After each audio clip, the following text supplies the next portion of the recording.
Oi, gente. Vamos dar continuidade falando um pouquinho, né, do sistema urinário. O sistema urinário, ou o aparelho urinário, que é o sistema responsável por produzir, armazenar temporariamente e também eliminar a urina, né? É um composto que garante a eliminação de substâncias que estão em excesso no organismo e que são resíduos oriundos do metabolismo. Vamos falar um pouco sobre esse importante sistema. Então, aqui vamos falar um pouco dos órgãos do sistema urinário e suas funções. Os órgãos do sistema urinário são 2 rins, 2 uréteres, a bexiga urinária e a uretra.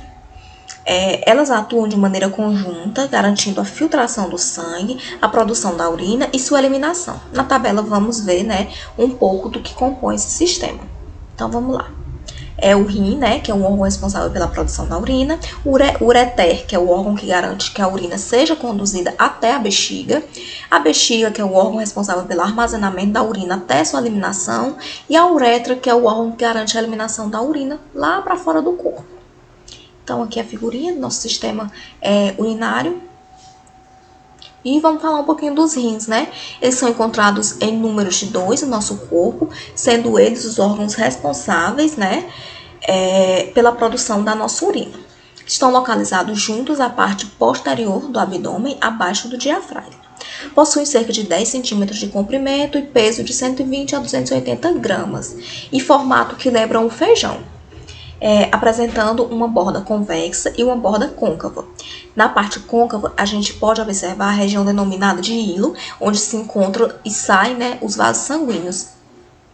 Então, vamos falar um pouquinho aqui. Quando observamos internamente, vemos que os rins possuem 2 regiões bem distintas, o córtex e a medula. Vou mostrar essas estruturas lá no laboratório para vocês. O córtex ele está localizado mais externo, quando a medula ela é mais interna. A porção superior ela é expandida do ureter e é denominada de pelve renal e comunica-se com a medula renal. A pelve, né, ela se ramifica em direção à medula e dos cálices maiores, que se ramificam lá em direção aos cálices menores. Então, a gente tem aqui a figurinha, que a gente vai ver a peça lá no laboratório, a peça mesmo. Vamos seguir. As unidades funcionais, né, dos rins são chamadas de néfrons, os quais são constituídos pelo corpúsculo renal e pelos túbulos renais. O corpúsculo renal também é chamado de corpúsculo de Malpighi. Ele é composto por um glomérulo enovelado, né, por capilares e envolvido por uma cápsula, a cápsula de Bowman. Os túbulos renais partem de uma cápsula e apresentam-se como uma sequência de túbulos. São eles os proximais, a alça de Henle e o túbulo distal. Este túbulo abre-se no ducto coletor. Os néfrons eles são classificados em corticais justomedulares. Os néfrons corticais são aqueles que apresentam aquela porção que adentra na medula renal, enquanto os néfrons justomedulares eles estendem mais profundamente a medula. Os ureteres são os ductos que levam a urina do rim para a bexiga. São encontrados no nosso corpo 2, cada um partindo de cada um dos rins. Em média, os ureteres apresentam cerca de 25 a 30 centímetros de comprimento e de 4 a 5 milímetros de diâmetro. Então, a bexiga ela é um órgão muscular oco que reveste, né, que serve para ser reservatório, né, para a urina, e gradativamente ela distende-se conforme esse produto, né, de urina ele está acumulado lá dentro. Há músculos próximos ao local de junção entre a uretra e a bexiga, que atuam regulando a micção. A uretra ela é um órgão que garante a eliminação da urina para o meio de fora. No homem, a uretra apresenta um comprimento medindo cerca de 20 centímetros, que pode ser dividido em 3 porções, prostáticas, membranosas e cavernosas ou peniana. A prostática passa, né, próxima à bexiga e no interior da próstata. A membranosa possui apenas 1 centímetro de extensão, ela se conecta com a cavernosa, o que localiza-se no interior do corpo cavernoso do pênis. A uretra da mulher apresenta apenas 4 centímetros de comprimento, e é por isso que nós mulheres somos mais susceptíveis a infecções urinárias do que os homens, justamente porque a nossa uretra, a uretra feminina, ela é menor que a uretra masculina. Sendo menor, ela está mais suscetível a bactérias, a fungos. Então, a mulher ela é mais suscetível a infecções urinárias. Como funciona o sistema urinário? A formação da urina, como sabemos, é lá no sistema urinário que é formada essa urina. A urina ela é produzida nos rins, ela passa pelos ureteres e ela é armazenada temporariamente na bexiga. É depois lançada para o exterior, né, por via da uretra. A formação de urina ela ocorre na região dos rins, chamadas de néfrons. Inicialmente ocorre o processo de filtração no interior do corpus, né, renal. O sangue que chega aos glomérulos está em alta pressão e o glomérulo atua numa membrana semipermeável, garantindo que parte do plasma ele passe do interior da cápsula, né, a filtração. O filtrado ele é formado, ele é semelhante, né, ao plasma sanguíneo, porém esse filtrado ele não possui proteínas. Então, aqui tem a figurinha, né, de como é formada essa urina, o glomérulo, a filtração, a reabsorção, a secreção e a urina que é eliminada para o meio externo. Então, o filtrado ele segue para os túbulos renais, onde passa pelo processo de reabsorção e secreção. Na reabsorção, algumas substâncias são reabsorvidas para o sangue. Enquanto nos processos de secreção, as substâncias são adicionadas, né, ao filtrado. A reabsorção é importante, pois garante que a água, íons e glicose, por exemplo, sejam reabsorvidos. A urina é resultado, então, dos processos de filtração glomerular, reabsorção tubular e a secreção tubular. Após passar pelo túbulo renal, a urina ela segue para o ducto coletor, que é a porção superior do uréter, saindo do rim, portanto, via uréter. Como dito anteriormente, o uréter da urina ele segue até chegar na bexiga, onde ela é armazenada, depois ela é eliminada pela uretra, né? Vamos falar um pouquinho das diferenças entre o sistema urinário masculino e o sistema urinário feminino. O sistema urinário masculino e feminino ele apresenta os mesmos órgãos. Portanto, se você avaliar esse sistema em pessoas de sexos diferentes, vai encontrar 2 rins, 2 uréteres, uma bexiga urinária e uma uretra. Entretanto, algumas diferenças são observadas. Vamos ver algumas.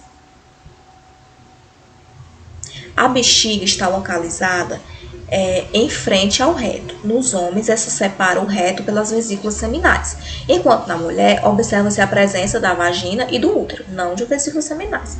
A uretra masculina ela é maior, como eu já comentei, que a uretra feminina, enquanto a masculina tem cerca de 20 centímetros, a feminina apresenta apenas 4. A uretra do homem ela apresenta outra função, além de garantir a eliminação. No homem, a uretra ela também dá passagem ao sêmen durante a ejaculação masculina. No sexo feminino, por sua vez, a uretra é considerada um órgão exclusivamente do sistema urinário. Então, relembrando, no homem, a uretra ela é responsável por transporte da urina e do sêmen no momento da ejaculação, e na mulher, exclusivamente da urina. E é o sistema responsável por captar, processar e gerar respostas diante dos estímulos aos quais somos submetidos.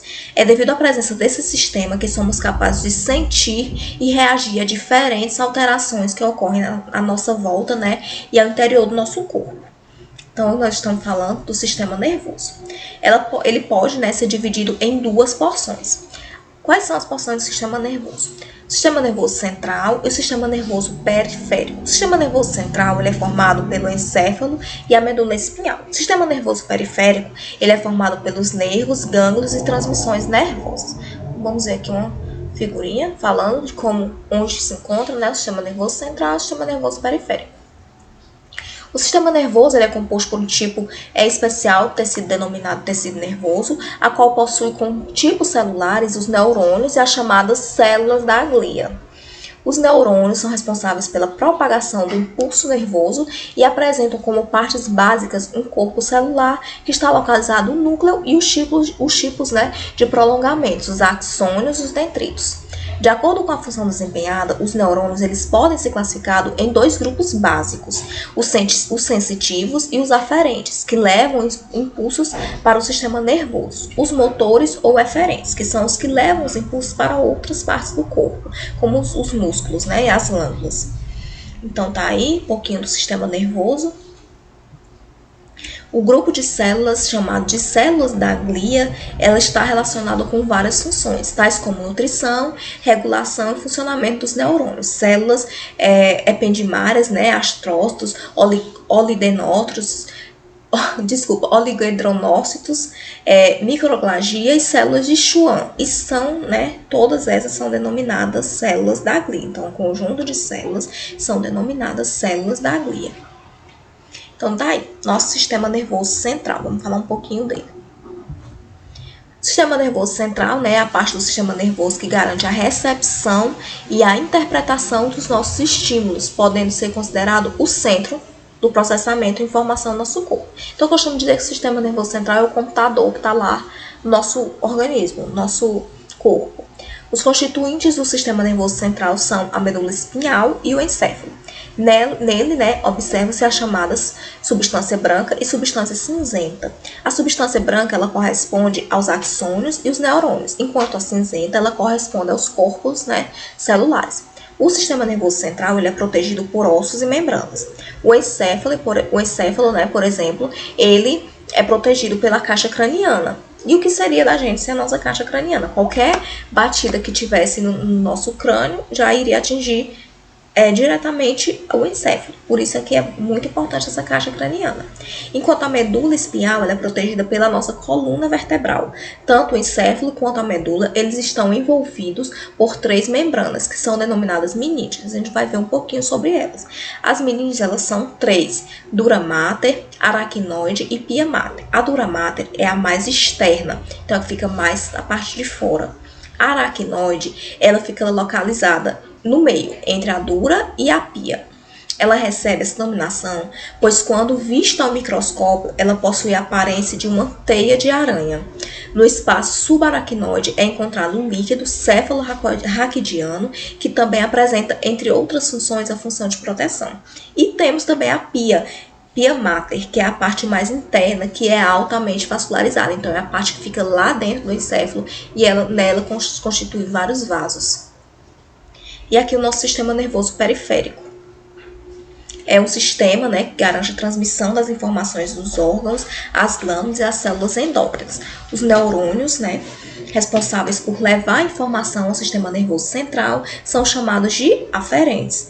E aqueles que levam as instruções, as estruturas após o processamento e o estímulo do sistema nervoso central são chamados de eferentes. O sistema nervoso periférico é constituído por nervos, gânglios e terminações nervosas. Os nervos são fibras nervosas agrupadas em feixes, enquanto os gânglios, eles são acúmulos de neurônios que se formam no sistema nervoso central. Os nervos, eles podem projetar-se da medula ou então originar-se lá no encéfalo. Os nervos espinhais, eles são os que projetam da medula, enquanto os cranianos, eles inervam-se, né, lá no encéfalo. Existem 31 pares de nervos espinhais e 12 pares de nervos cranianos. Então, vamos falar um pouquinho do sistema nervoso autônomo. O sistema nervoso autônomo, ele é um componente do periférico, do sistema nervoso periférico, que atua regulando algumas funções que são involuntárias. Então, são aquelas funções que a gente não manda, faz porque é essencial para o nosso funcionamento fisiológico do nosso corpo. Então, são essas funções, né? O sistema respiratório, o sistema digestório, endócrino, cardiovascular. Nele, há divisões simpática e parasimpática, que geralmente apresentam ações antagônicas. A divisão simpática, por exemplo, ela garante que o coração bata mais rápido em alguma situação de estresse, enquanto a parasimpática faz com que o corpo relaxe após a situação. Então, aqui é uma figurinha, né, que eu trouxe para vocês de como o corpo ele reage aos estímulos nervosos e dentre as divisões, né, simpática e parasimpática. São 2 divisões. Então, aqui alguns exemplos: a contração da pupila, a dilatação, a contração dos brônquios, né, o relaxamento deles, o relaxamento do reto, a promoção da ejaculação. Então, tudo isso é dividido em divisões parasimpáticas e divisões simpáticas. Vamos ficar por aqui. Foi um prazer ter a companhia de vocês, mesmo que de longe, companhia presencial ainda não é possível, mas espero que em breve possamos estar todos juntos. Foi um prazer estar com vocês até aqui. Espero que nos encontremos mais vezes, viu? Até a próxima. Tchau, tchau. Fiquem com Deus e muita paz.